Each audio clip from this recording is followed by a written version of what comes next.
nationale de la République de Guinée pour introduire une cérémonie solennelle et célébrer une journée désormais gravée dans l'histoire.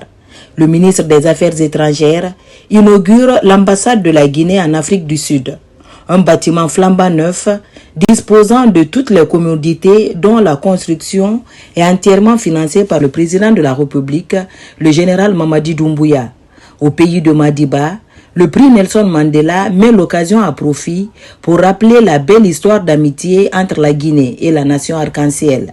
Le président Nelson Mandela a été citoyen d'honneur, lui et ses compagnons, citoyen d'honneur de la République de Guinée. Pendant qu'ils n'avaient pas de passeport ici dans leur propre pays, ils avaient le passeport diplomatique de la République de Guinée, qui leur permettait de faire le tour du monde.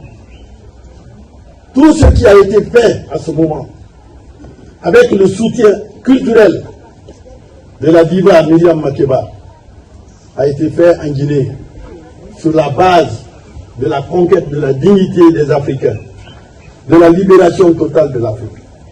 C'est pourquoi l'ambassade de la République de Guinée en Afrique du Sud n'est pas une ambassade ordinaire.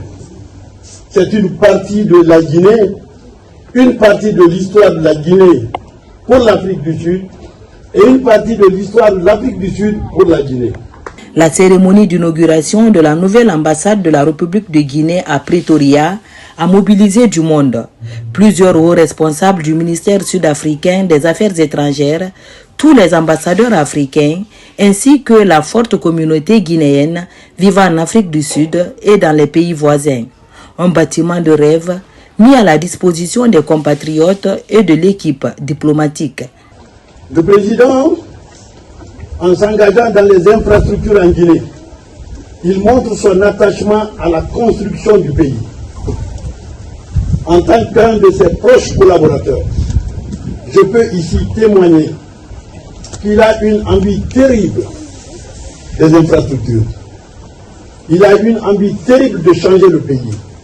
Il a, je peux dire, une boulimie des infrastructures, une boulimie pentabriélique de construire le pays. Et nous devons l'y aider, puisqu'il s'agit du bonheur des Guinéens. Ce vaste projet est terminé et je voudrais dire à nos compatriotes, ici, présents, que c'est la maison des Guinéens. C'est leur maison. Ils viennent ici comme quand ils sont dans leur propre chambre, partout ailleurs. Ici, les portes vous sont ouvertes. D'ailleurs, c'est trop dire en disant qu'on ouvre les portes pour vous. Les portes ne seront jamais fermées pour vous ici. La République de Guinée s'est engagée depuis quelques années à changer positivement les symboles de sa diplomatie à l'étranger. Le chef de l'État y accorde du prix. Le général Mamadi Doumbouya a récemment acheté un bâtiment R+3 à Bruxelles. D'autres ambassades sont en cours de construction. C'est notamment le cas au Brésil, en Suisse, à Londres ou encore au Japon.